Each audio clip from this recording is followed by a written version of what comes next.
Hello friends, welcome back to our channel. இந்த வீடியோவில் நாம் என்ன பார்க்க போகிறோம்னு பார்த்தீங்கன்னா டாப் 20 ஆர்டிகல்ஸ் வீடியோ சீரிஸ் 15. இதில் இன்னைக்கு பார்க்க போகிற டாபிக் பார்த்தீங்கன்னா மத்திய மாநில அரசு உறவுகள். ஓகேங்களா? அதில் 3 வகையான சப் கேட்டகரிஸ் இருக்கும். சட்டமன்ற உறவுகள், நிர்வாக உறவுகள், நிதி உறவுகள். இதில் சட்டமன்ற உறவுகளும் நிர்வாக உறவுகள் மட்டும் பார்க்க போகிறோம். வாங்க வீடியோக்குள்ளே போகலாம். விதி 245 என்ன சொல்கிறாங்கன்னு பார்த்தீங்கன்னா பாராளுமன்றம் மற்றும் சட்டமன்றங்களால் இயற்றப்படும் சட்டத்தின் அதிகார எல்லையை குறிப்பிடுகிறது. ஓகே, சட்டமன்ற உறவுகள்னாலே மத்திய அரசு, மாநில அரசு இது ரெண்டும் எந்த அளவுக்கு, எந்த அதிகாரம் வரைக்கும், அதிகார எல்லை வரைக்கும் சட்டம் இயற்றலாம் அப்படின்றத பத்தி தான் பேச போறாங்க இந்த விதிகள் ஃபுல்லுமே. அதுல பாத்தீங்கன்னா விதி 245 என்ன சொல்றாங்க பாத்தீங்கன்னா பாராளுமன்றம் மற்றும் சட்டமன்றங்களால் இயற்றப்படும் சட்டத்தினுடைய அதிகார எல்லை. ஓகேங்களா? இப்ப சட்டமன்றம் அப்படின்னு பாத்துக்கிட்டோம்னா அந்த மாநில எல்லைக்குள்ள மட்டும்தான் அவங்களால அதிகாரம் இயற்ற முடியும். ஓகேங்களா? அந்த மாநில எல்லைக்குள், அதே மாதிரி மாநில பட்டியலில் இருக்கிற பொருள்கள் மீது மட்டும்தான் அவங்களால சட்டம் இயற்ற முடியும். அதுவே பாராளுமன்றம் அப்படின்னா இந்தியா முழுமைக்கும் இயற்றலாம். அதே மாதிரி இந்தியாவை தவிர்த்து வெளிநாடுகளில் இருக்கிற இந்திய குடிமகன்கள் இருப்பாங்க பாத்தீங்களா, அவங்களோட சொத்துக்கள் மீது கூட அவங்க சட்டம் இயற்றதுக்கான அதிகாரம் மத்திய அரசுக்கு இருக்கு. மாநில அரசுக்கு அந்த அதிகார எல்லை மாநிலத்துக்குள்ள மட்டும்தான் செயல்படும் அப்படின்றத பத்தி சொல்றாங்க. விதி 245 அதிகார எல்லையை குறிப்பிடுறாங்க மத்திய அரசுக்கும் மாநில அரசுக்கும். விதி 246 என்ன சொல்றாங்கன்னு பாத்தீங்கன்னா பாராளுமன்றம் மற்றும் சட்டமன்றங்கள் சட்டம் இயற்றும் பொருள்கள் பற்றியது. இவை மத்திய, மாநில மற்றும் பொது பட்டியலாக பிரிக்கப்பட்டுள்ளன. ஓகேங்களா? இது 7வது அட்டவணையில என்ன சொல்லியிருப்பாங்க, மத்திய பட்டியல், மாநில பட்டியல், பொது பட்டியல் 3 கேட்டகரியா பிரிச்சிருப்பாங்க. மத்திய பட்டியல்ல பாராளுமன்றம் சட்டம் இயற்றும், மாநில பட்டியல்ல சட்டமன்றம், பொது பட்டியலா இருந்தா மத்திய அரசும் ஏற்றலாம், மாநில அரசும் ஏற்றலாம். ஆனா அது இரண்டுத்துக்கும் இடையில முரண்பாடுகள் ஏற்படும் போது மத்திய அரசோட சட்டம் தான் செல்லும். ஓகேங்களா? இப்போ ஃபார் எக்ஸாம்பிள் கல்விக்கு எடுத்துக்கிட்டோம் அப்படின்னு பார்த்தீங்கன்னா கல்வி பொது பட்டியலில் இருக்கு. 42வது சட்ட திருத்தம் 1976 படி கல்வி பொது பட்டியலுக்கு மாத்திட்டாங்க. அதனால இப்போ மத்திய அரசு இயற்ற சட்டம் தான் அதுல செல்லுபடி ஆகும்ன்றாங்க. ஓகேங்களா? பாராளுமன்றம் மற்றும் சட்டமன்றங்கள் சட்டம் இயற்றும் பொருட்கள் பற்றியது. இந்த மத்திய மாநில பொது பட்டியல் இந்த மாதிரி பிரிக்கப்பட்டது எந்த சட்டத்தின் படி அப்படின்னு கேட்பாங்க. 1935 இந்திய அரசு சட்டம். ஓகேங்களா? 1935 இந்திய அரசு சட்டம் 3 பட்டியல்களாக பிரிக்கப்பட்டது எச்சட்டத்தின் படி அப்படின்னு கேட்டாங்கன்னா 1935 மறக்க கூடாது. ஓகேங்களா? அடுத்த விதி 246A பாத்தீங்கன்னா சரக்கு மற்றும் சேவை வரி தொடர்பான சட்டங்கள் இயற்ற பாராளுமன்றம் மற்றும் சட்டமன்றம் இரண்டிற்கும் அதிகாரம் உண்டு. சரக்கு மற்றும் சேவை வரி, அதாவது ஜிஎஸ்டி பத்தி சொல்றாங்க. அதுல சட்டங்கள் இயற்ற பாராளுமன்றம் மற்றும் சட்டமன்றம் இரண்டுக்குமே அதிகாரம் இருக்கு அப்படின்றாங்க. இந்த அமெண்ட்மெண்ட் எதன் மூலம் கொண்டு வந்தாங்கன்னு பாத்தீங்கன்னா 101வது திருத்தம் 2016 ஆண்டு கொண்டுட்டு வந்தது. 101வது திருத்தம் 2016. ஓகேங்களா? சரக்கு மற்றும் சேவை வரி தொடர்பான சட்டங்கள் இயற்ற பாராளுமன்றம் மற்றும் சட்டமன்றம் ரெண்டுத்துக்குமே அதிகாரம் இருக்குன்னு கேட்டாங்கன்னா 246A. ஓகேங்களா? அதுவே பாராளுமன்றம் மட்டும் வருது அப்படின்னா அது வேற விதி. ஓகேங்களா? அது ரெண்டுத்தையும் கன்ஃபியூஸ் பண்ணிக்க கூடாது. அடுத்து விதி 247 என்ன சொல்றாங்கன்னு பாத்தீங்கன்னா கூடுதல் நீதிமன்றங்கள் சிலவற்றை அமைக்க வழிவகை செய்ய பாராளுமன்றத்திற்குள்ள அதிகாரம். இது எல்லாமே சட்டம் போடுறத பத்தி மட்டும்தான் பேசுவாங்க. ஓகேங்களா? அதுல என்னென்ன சட்டங்கள் இருக்கு அப்படின்றத பத்தி தான் இந்த விதிகள். விதி 247 என்ன சொல்றாங்க, கூடுதல் நீதிமன்றங்கள் சிலவற்றை அமைக்க வழிவகை செய்ய பாராளுமன்றத்திற்குள்ள அதிகாரம். 245 அதிகார எல்லை. 246 3 பட்டியலை பத்தி பேசுறாங்க. 246A என்ன சொல்றாங்க, ஜிஎஸ்டி பத்தி பேசுறாங்க. ரெண்டு பேருக்குமே அதிகாரம் இருக்கு. 247 கூடுதல் நீதிமன்றங்களை அமைக்கிறதுக்கான சட்டம் பாராளுமன்றம் போடலாம் அப்படின்றாங்க. விதி 248 மத்திய, மாநில மற்றும் பொது பட்டியல்களில் குறிப்பிடப்படாத துறைகள் மீது சட்டம் இயற்றும் எஞ்சிய அதிகாரங்கள் பாராளுமன்றத்திற்கே உரியது, பாராளுமன்றத்திற்கே உள்ளது அப்படின்ட்டு சொல்றாங்க. ஓகேங்களா? மத்திய, மாநில மற்றும் பொது பட்டியல்களில் குறிப்பிடப்படாத துறைகள் மீது சட்டம் இயற்றும் எஞ்சிய அதிகாரங்கள் பாராளுமன்றத்துக்கு தான் உள்ளது அப்படின்றாங்க. இப்ப பாத்தீங்கன்னா அமெரிக்கா, ஆஸ்திரேலியா போன்ற நாடுகள்ல இந்த எஞ்சிய அதிகாரங்கள் எல்லாமே மாநில அரசாங்கத்துக்கிட்ட கொடுத்திருப்பாங்க. மாநில அரசாங்கம் தான் சட்டம் இயற்றணும் அப்படின்ட்டு. அமெரிக்கா, ஆஸ்திரேலியா போன்ற நாடுகள்ல நம்ம இந்த எஞ்சிய அதிகாரங்கள் மத்திய அரசு தான் சட்டம் இயற்றாங்க. நம்ம எந்த நாட்டில இருந்து பின்பற்றோம் அப்படின்னு பாத்தீங்கன்னா கனடா நாட்டில இருந்து பின்பற்றோம். எஞ்சிய அதிகாரங்கள் எந்த நாட்டில இருந்து பின்பற்றோம், கனடா நாட்டில இருந்து பின்பற்றோம். மத்திய, மாநில பொது பட்டியல் பிரிக்கப்பட்டது எந்த சட்டத்தின் படி அப்படின்னு கேட்டாங்கன்னா 1935. ஓகேங்களா? எஞ்சிய அதிகாரங்கள் கனடா நாட்டில இருந்து பின்பற்றோம். 1935 வந்து இந்த அதிகாரம் யார்கிட்ட இருந்தது அப்படின்னு பாத்தீங்கன்னா கவர்னர் ஜெனரல் கிட்ட தான் வந்து இந்த எஞ்சிய அதிகாரங்கள் மீது சட்டம் இயற்றதற்கான அதிகாரங்கள் வந்து கவர்னர் ஜெனரல் கிட்ட கொடுத்து வச்சிருந்தாங்க. ஓகேங்களா? இப்போ இந்த எஞ்சிய அதிகாரங்கள்னா என்னென்ன துறைகள் வரும் அப்படின்னு பாத்தீங்கன்னா இந்த காமர்ஸ், ப்ரோக்ராமிங் சம்பந்தமா இருக்கிறது, இன்டர்நெட், ஹார்ட்வேர், சாஃப்ட்வேர், இந்த மாதிரியான துறைகள் மீதுலாம் வந்து சட்டம் இயற்றதுக்கு யாருக்கு தான்? மத்திய அரசுக்கு தான் அதிகாரம் இருக்கு. ஓகேங்களா? வேற யாருக்கோ, அதாவது மாநில அரசு வந்து இதுல ஏற்ற முடியாது. ஓகேங்களா? அமெரிக்கா, ஆஸ்திரேலியால மட்டும்தான் எஞ்சிய அதிகாரங்கள் மாநில அரசாங்கத்திடம் இருக்கு அப்படின்ட்டு சொல்றாங்க. அடுத்து பாத்தீங்கன்னா 249 விதி. இது ரொம்ப ரொம்ப முக்கியமான விதி, நல்லா கவனிச்சுக்கோங்க. விதி 249 என்ன சொல்றாங்கன்னு பாத்தீங்கன்னா தேச நலன் கருதி மாநில பட்டியலில் உள்ள பொருள் மீது பாராளுமன்றம் சட்டம் இயற்றுவதற்கு உள்ள அதிகாரம். இதற்கு முதலில் ராஜ்யசபாவில் தீர்மானம் நிறைவேற்ற வேண்டும். ஓகேங்களா? இப்ப ஏதாவது ஒரு தேச நலன் கருதி அந்த துறை வந்து மாநில பட்டியலில் தான் இருக்கு, ஆனாலும் பாராளுமன்றம் சட்டம் இயற்றலாம். ஓகேங்களா? இது ரிப்பீட்டடான கொஸ்டின், நல்லா கவனிச்சுக்கோங்க. 249 மறக்கவே கூடாது. 249. ஓகேங்களா? இது ஃபர்ஸ்ட் எங்க தான் கொண்டுட்டு வரணும்? ராஜ்யசபாவில் தான் தீர்மானம் கொண்டுட்டு வரணும். கொண்டுட்டு வந்து இது வந்து சிறப்பு பெரும்பான்மையில நிறைவேற்றப்படணும். 2/3 பங்கு வந்து வாக்களிச்ச பிறகுதான் வந்து இது நிறைவேற்றப்படும். இந்த சட்டம் கொண்டுட்டு வராங்க பாத்தீங்களா? இது எவ்வளவு வருஷம் வரைக்கும் இருக்கும் அப்படின்னு பாத்தீங்கன்னா 1 இயர் வரைக்கும் தான் இருக்கும். ஓகேங்களா? அந்த 1 இயர்க்குள்ள நம்ம எத்தனை முறை வேணாலும் அதை சீரமைச்சிக்கலாம். ஆனா சீரமைச்சுக்கிட்டே இருக்கிறது வந்து அது மறுசீரமைச்சுக்கிட்டே இருக்கும் பாத்தீங்களா? அது வந்து 1 இயரை தாண்டக்கூடாது. ஓகேங்களா? அந்த 1 இயர்க்குள்ள இப்போ நான் 10 days, அடுத்து ஒரு 3 month, 6 month அப்படின்ட்டு அந்த சட்டத்தை வந்து மறுசீரமைச்சுக்கிட்டே இருக்கலாம்.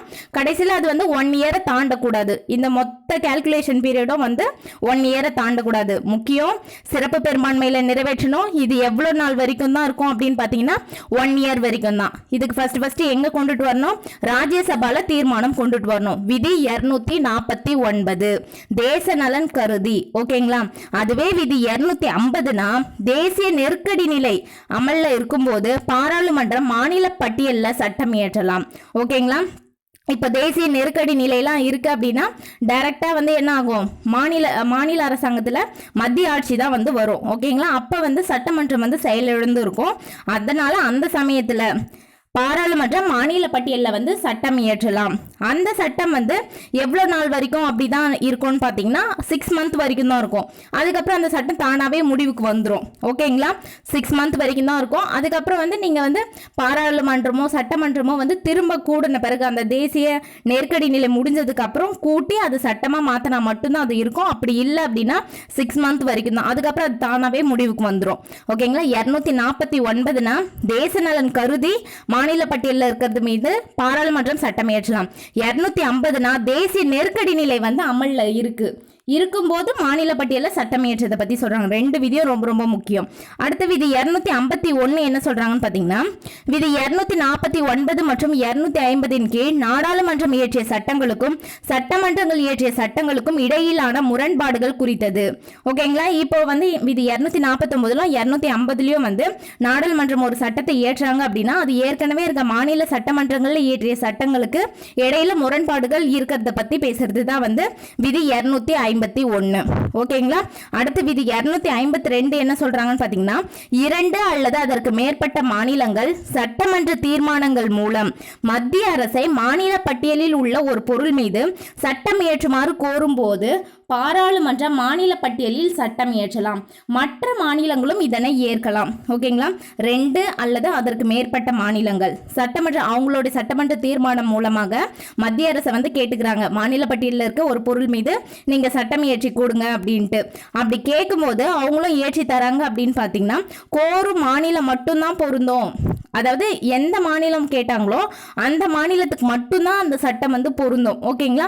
மற்ற மாநிலம் வந்து அவங்க சட்டமன்றத்தில் இயற்றிய சட்டம் மூலமா வந்து அவங்க சட்டத்தை வந்து பிறப்பிச்சுக்கலாம். அப்படி சப்போஸ் நாங்களும் அதை பின்பற்றோம் அப்படின்னு மற்ற மாநிலங்களும் சொன்னா அது பொருந்தும், எல்லா மாநிலங்களுக்கும் பொருந்தும். ஆனா கட்டாயம் கிடையாது. ஓகேங்களா? மற்ற மாநிலங்கள் அதை நாங்க ஏத்துக்கிறோம் அப்படின்னு சொன்னா மட்டும்தான் அதை ஏற்றுக்க முடியும். அப்படி இல்லை அப்படின்னா அவங்க சட்டமன்றத்தில் என்ன இது பண்றாங்களோ அதுதான். இப்ப எந்த மாநிலம் தான் எங்களுக்கு வேணும் அப்படின்னு சொன்னாங்களோ அவங்களுக்கு மட்டும்தான் இது பொருந்தும். ஓகேங்களா? விதி 253 என்ன சொல்றாங்கன்னு பாத்தீங்கன்னா, சர்வதேச உடன்படிக்கைகளுக்கு செயலாக்கம் கொடுப்பதற்கு பாராளுமன்ற மாநில பட்டியலில் சட்டம் இயற்றலாம். சர்வதேச உடன்படிக்கைகளுக்கு செயலாக்கம் கொடுப்பதற்கு பாராளுமன்ற மாநில பட்டியலில் சட்டம் இயற்றலாம். சர்வதேச உடன்படிக்கைகள் ஏதாவது இருக்குன்னா அந்த உடன்படிக்கைகளுக்கு செயலாக்கம் கொடுப்பதற்காக மாநில பட்டியலில் சட்டம் இயற்றதை பத்தி சொல்றது வந்து விதி 253. ஓகேங்களா. விதி 254 பாத்தீங்கன்னா, நாடாளுமன்றம் இயற்றிய சட்டங்களுக்கும் மாநில சட்டமன்றங்கள் இயற்றிய சட்டங்களுக்கும் இடையிலான முரண்பாடுகள். இது வந்து நார்மலாவே மாநில சட்டங்களுக்கும் நாடாளுமன்றத்தோட சட்டங்களுக்கும் இடையிலான முரண்பாடுகளை பற்றி பேசுறாங்க. இதுவே விதி 251னா 49லயும் 50லயும் இயற்றிய சட்டங்களுக்கு இடையிலான முரண்பாடுகளை பத்தி பேசுறாங்க. அந்த 49லயும் 50லயும் நாடாளுமன்றம் இயற்றின சட்டத்துக்கும் மாநிலத்தில் இருக்க சட்டத்துக்கும் இடையில முரண்பாடுகள். விதி 254 வந்து பொதுவாகவே 2 பேருக்கும் இடையில இருக்கிற முரண்பாடுகளை பத்தி பேசுறாங்க. ஓகேங்களா. அடுத்து பார்த்தீங்கன்னா, மத்திய மாநில அரசுகளுக்கு இடையிலான நிர்வாக உறவுகள். மத்திய மாநில அரசுகளுக்கு இடையிலான நிர்வாக உறவுகள் விதி 256 என்ன சொல்றாங்கன்னு பார்த்தீங்கன்னா, இது ஃபுல்லா அட்மினிஸ்ட்ரேட்டிவ் நிர்வாக உறவுகளை பத்தி பேசுறாங்க. மாநில அரசின் நிர்வாக அதிகாரங்கள் அல்லது உத்தரவுகள் மத்திய அரசுடன் ஒத்துப்போதல் வேண்டும். ஓகேங்களா. இப்போ மாநில அரசு ஏதாவது சட்டம்லாம் பிறப்பிக்கிறாங்கன்னா அவங்க வந்து மத்திய அரசு ஏற்கனவே போட்டிருக்க சட்டங்களை மீறுற மாதிரி இருக்கக்கூடாது. ஓகேங்களா. அதை பேஸ் பண்ணி தான் இவங்க வந்து நாட்டில் இது பண்ணாதான் நாடு வந்து அமைதியாக இருக்கும். ஓகேங்களா. அவங்க ஒரு சட்டம் இவங்க ஒரு சட்டம் போட்டாங்கன்னா முரண்பாடுகள் ஏற்படும். அப்படின்றதுனால மாநில அரசோட நிர்வாக அதிகாரம் வந்து மத்திய அரசோட ஒத்துப்போதல் வேண்டும் அப்படின்றத பத்தி பேசுறது 256. விதி 257 என்ன சொல்றாங்கன்னு பாத்தீங்கன்னா, சில சூழல்களில் மாநில அரசுகளின் மீது மத்திய அரசு செலுத்தும் கட்டுப்பாடுகள். சில சூழல்கள்ல மாநில அரசுகள் மீது மத்திய அரசு செலுத்துற கட்டுப்பாடுகளை பத்தி பேசுறாங்க. 56 வந்து ஒத்து போனோம் மத்திய அரசுடன் மாநில அரசு. 57 வந்து நார்மலாவே மாநில அரசுகள் மீது மத்திய அரசு செலுத்துற கட்டுப்பாடுகளை பத்தி பேசுறாங்க. விதி 258 சில விவகாரங்களில் மாநிலங்களுக்கு அதிகாரங்களை வழங்குவதற்கு மத்திய அரசுக்குள்ள அதிகாரம். சில விவகாரங்களில் மாநிலங்களுக்கு அதிகாரங்களை வழங்குவதற்கு மத்திய அரசுக்குள்ள அதிகாரத்தை பத்தி பேசுறாங்க. ஓகேங்களா. மாநிலங்களுக்கு அதிகாரங்களை கொடுக்கிறதுக்கு மத்திய அரசுக்கு என்னென்ன ரைட்ஸ் இருக்கு அப்படின்றத பத்தி பேசுறது 258. விதி 260 இந்தியாவிற்கு வெளியில் உள்ள பிரதேசங்கள் தொடர்பாக மத்திய அரசுக்குள்ள அதிகார வரம்பு. ஓகேங்களா. இப்ப இந்தியாவிற்கு வெளியில இருக்க பிரதேசங்களுக்கு மத்திய அரசுக்குள்ள அதிகார வரம்பு. ஏன்னா மத்திய அரசு தான் வந்து இந்தியாவுக்கு வெளியில இருக்கிற விஷயத்தையும் வந்து டீல் பண்ணும். அதனால அதை பத்தி பேசுறது வந்து விதி 260. விதி 262 என்ன சொல்றாங்கன்னு பாத்தீங்கன்னா, மாநிலங்களுக்கு இடையிலான நதிநீர் பங்கீடு குறித்த விவகாரங்களை தீர்த்து வைத்தல். அதாவது மாநிலங்களுக்கு இடையிலான நதிநீர் பிரச்சனை எழும்போது மாநிலங்களுக்கு இடையிலான நதிநீர் பிரச்சனைகள் வந்து எழும்போது அது வந்து தீர்க்க முடியாத நிலை ஏற்படும் போது இவங்க வந்து சட்டம் இயற்றி, அதாவது நம்ம நதிநீர் பங்கீடிலே பார்த்துருப்போம் பார்த்தீங்களா, சட்டங்கள் இயற்றி அதன் மூலமா வந்து அந்த பிரச்சனையை வந்து டிசால்வ் பண்றது. ஓகேங்களா. அதை பத்தி பேசுறது 262. விதி 263 பார்த்தீங்கன்னா, மாநிலங்களுக்கு இடையிலான குழுக்களை பத்தி பேசுறாங்க. மாநிலங்களுக்கு இடையில, அதாவது ஒரு மத்திய அரசு ஒரு மாநிலத்துக்கும் மத்திய அரசுக்கும் ஏதோ ஒரு மாநிலத்துக்கும் இடையில பிரச்சனை ஏற்படும் போது அப்ப வந்து குடியரசுத் தலைவர் என்ன பண்ணுவார்னு பாத்தீங்கன்னா, இன்டர் ஸ்டேட் கவுன்சில் அப்படின்றத வந்து அமைப்பாரு. அமைச்சு அந்த அதாவது அந்த ஸ்டேட்டுக்கும் மத்திய அரசுக்கும் இருக்க பிரச்சனைகளை வந்து தீர்த்து வைப்பார். மாநிலங்களுக்கு இடையிலான குழுக்கள். சப்போஸ் மாநிலத்துக்கும் இடையில கூட பிரச்சனை வருது அப்படின்னும் போது குடியரசுத் தலைவர் வந்து சேர்த்து இந்த மத்திய அரசை வந்து கண்ட்ரோல் பண்ண முடியல அப்படின்னும் போது குடியரசுத் தலைவர் இன்டர் ஸ்டேட் கவுன்சில் அமைச்சு அவங்களுக்குள்ள இருக்க பிரச்சனைகளை தீர்த்து வைப்பாங்க. ஓகேங்களா. 256 வந்து மத்திய அரசோட உத்தரவுகள் வந்து, அதாவது மாநில அரசோட உத்தரவுகள் மத்திய அரசோட ஒத்து போனோம். 257 மத்திய அரசுக்கு இருக்க கட்டுப்பாடுகளை பத்தி பேசுறாங்க. 258 மாநிலங்களுக்கு அதிகாரங்களை வழங்குவதற்கு மத்திய அரசுக்கு ரைட்ஸ் இருக்கு அப்படின்றத பத்தி பேசுறாங்க. விதி 260 வெளியில இருக்க பிரதேசங்கள் தொடர்பாக மத்திய அரசுக்குள்ள அதிகார வரம்பு. 262 நதிநீர் பங்கீடு குறித்த விவகாரங்களை தீர்த்து வைக்கிறது. 263 வந்து பாத்தீங்கன்னா இன்டர் ஸ்டேட் கவுன்சில் அமைக்கிறது. யார் தான் அமைப்பாங்க அப்படின்னா குடியரசுத் தலைவர் தான். ஓகே ஃப்ரெண்ட்ஸ், அடுத்த வீடியோல நிதி சார்ந்த உறவுகள் பார்க்கலாம். இந்த வீடியோ உங்களுக்கு பிடிச்சிருந்தா லைக் பண்ணுங்க, கமெண்ட் பண்ணுங்க அண்ட் உங்க ஃப்ரெண்ட்ஸ்க்கும் ஷேர் பண்ணுங்க. மறக்காம சப்ஸ்கிரைப் பண்ணுங்க. தேங்க்ஸ் ஃபார் வாட்சிங். அண்ட் நம்மளோட டெலகிராம் சேனலோட லிங்க் வந்து இந்த வீடியோட டிஸ்கிரிப்ஷன்ல கொடுக்குறோம். ஃபாலோ பண்ணாதவங்க ஃபாலோ பண்ணிக்கோங்க. தேங்க்யூ.